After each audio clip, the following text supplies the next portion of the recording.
Good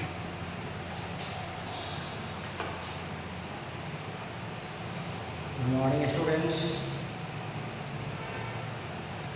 एक बार फिर से मैं आप सभी के बीच ज्यामिति क्लास 10। इसके पहले आप लोगों ने पाइथागोरस प्रमेय को सिद्ध किए थे। हम लोग पाइथागोरस प्रमेय कैसे सिद्ध होता है, पाइथागोरस प्रमेय क्या है, पाइथागोरस प्रमेय के बारे में जाने और पाइथागोरस के बारे में भी जाने थे। आज एक बार फिर से मैं बताता हूँ पाइथागोरस प्रमेय क्या था। किसी समकोण त्रिभुज में यदि कोई समकोण त्रिभुज है तो इसमें सबसे बड़ी भुजा का वर्ग यानी समकोण के सामने वाली भुजा का वर्ग जो होता है कर्ण का वर्ग हम दो भुजा के वर्गों के बराबर होता है। कर्ण का वर्ग हम दो भुजा के वर्गों के बराबर होता है। इसका विलोम आज हम लोग पाइथागोरस प्रमेय का विलोम जो है कन्वर्स ऑफ पाइथागोरस प्रमेय को देखेंगे। इसमें किसी त्रिभुज में मान लिया कि त्रिभुज है, इसमें बड़ी भुजा देखने से पता चला है आपको ए बी सी एक त्रिभुज है। इसमें बड़ी भुजा ए सी का वर्ग यदि इसके और इसके वर्गों का योगफल के बराबर हो तो बड़ी भुजा के सामने का कोण जो ये होगा, इसके सामने का कोण ये तो होगा समकोण होगा। यही सिद्ध करना है। विशेष प्रतिज्ञा हम लोग लिखेंगे। विशेष प्रतिज्ञा हम लोग क्या लिखेंगे कि माना कि ए बी सी एक त्रिभुज ABC त्रिभुज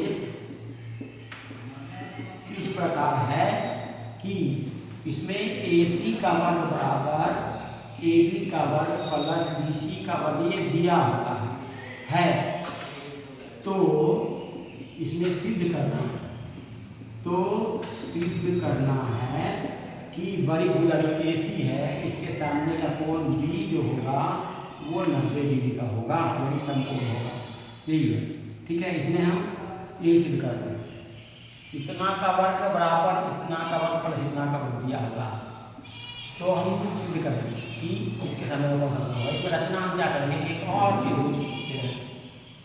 त्रिभुज खींचते हैं DEF और ये समकोण त्रिभुज है। रचना ध्यान दीजिएगा क्या करेंगे। रचना एक समकोण त्रिभुज त्रिभुज DEF खींचा जिसका कोण D बराबर 90 डिग्री तथा ये DE जो है AB के बराबर तथा DE बराबर AB था एंड EF बराबर BC था। ये बराबर क्या है BC। ये रचना की है। इसके बराबर ये और इसके बराबर ये और ये 90 डिग्री का दिया हुआ है। अब प्रमाण चलते हैं। इस त्रिभुज DEF में कोण P बराबर कितना है 90 डिग्री। इसीलिए पाइथागोरस प्रमेय जो पहले आप लोगों ने देखा, पाइथागोरस प्रमेय तो हम लोग जानते ही हैं कि समकोण त्रिभुज में समकोण के सामने वाली भुजा का वर्ग जो होता है DF का वर्ग जो होगा DE स्क्वायर प्लस EF का स्क्वायर होगा। इतना का वर्ग इतना का वर्ग। अब चूंकि DE बराबर रचना क्या है AB, चूंकि रचना से DE बराबर क्या है AB एंड EF बराबर है BC। किस चीज से रचना में हम लोग किए थे, तो इसीलिए DF स्क्वायर बराबर क्या होगा DE के जगह पे AB लिख दो, स्क्वायर है तो स्क्वायर कर दिए। EF के जगह पे BC लिख देंगे, स्क्वायर है तो स्क्वायर कर दिए। अब चूंकि दिया हुआ है देखोगे AB square plus BC square क्या दिया हुआ है AC स्क्वायर। चूंकि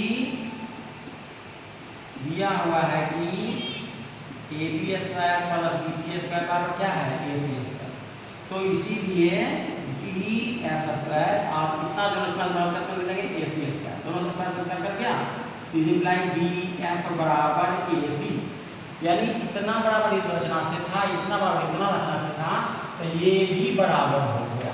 ये इसलिए भुजा सबसे बड़ी भुजा ये भी बराबर ये बराबर है। अब दोनों त्रिभुज चलेंगे। अब त्रिभुज ABC और त्रिभुज DEF में देखोगे AB बराबर DE एंड BC बराबर EF। इसी से रचना में भी था, रचना से। और अभी हम निकाल दिए कि ये भी बराबर होगा ए सी बराबर डी एफ, ये समीकरण 1 से, समीकरण 1 से। तो इसीलिए एक भुजा बराबर एक भुजा, एक भुजा बराबर रचना से, एक बराबर बीच हो गया। तो इसीलिए एस एस एस से भुजा भुजा भुजा सर्वांग समता है, सर्वांग समता से दोनों के समूह को सर्वांग सम हो गया। ए बी सी सर्वांग सम हो गया, त्रिभुज डी एफ तो सर्वांग सम हो गया, तीनों कोण भी बराबर, तो सर्वांग सम हो गया। तो इसीलिए कोण बी बराबर भी कोण ई होगा, क्योंकि ई बराबर 90 डिग्री पहले से था, तो इसीलिए हो गया कि कोण बी बराबर 90 डिग्री, अर्थात कोण बी एक समकोण है, समकोण है तथा त्रिभुज ए बी सी एक कैसा त्रिभुज हुआ, समकोण त्रिभुज हुआ, ये प्रूव हो गया। और थोड़ा समय का विलोम इसमें था, और थोड़ा समय का रहता है कि समकोण के सामने भुजा का वर्ग आना भुजा का वर्ग तो बराबर होता है, ये तो उल्टा, यदि ये इसका वर्ग है इसके वर्गों के ऊपर बराबर है तो बड़े भुजा के सामने कौन सा कोण हो गया, ठीक है। जैसे देखोगे इसके रचना किए थे ये, इसमें इतना बराबर इतना और इतना बराबर इतना रचना से था, और ये कोण 90 डिग्री था रचना से। तो क्योंकि ये समकोण त्रिभुज है तो इसलिए इतना स्क्वायर बराबर इतना स्क्वायर और इतना स्क्वायर, इतना की जगह ये धर दिए, इतना की जगह ये धर दिए, यानी इतना स्क्वायर बराबर इतना और इतना का वर्ग। अब इसके स्क्वायर बराबर इसका स्क्वायर बराबर इतना दिया हुआ है, तो इसके स्क्वायर इतना स्क्वायर, दोनों दोनों स्क्वायर काट दिए तो ये बराबर AC हो गया। अब ये तो त्रिभुज चलोगे ये बराबर ई और ये बराबर की रचना से, और ये भी हम निकाल दें, है ना। तो इसीलिए दोनों एस एस एस से सर्वांग सम हो गया, सर्वांग सम हो गया तो दोनों कोण भी बराबर 90 डिग्री का, यानी ये त्रिभुज समकोण त्रिभुज हो गया, इसके सामने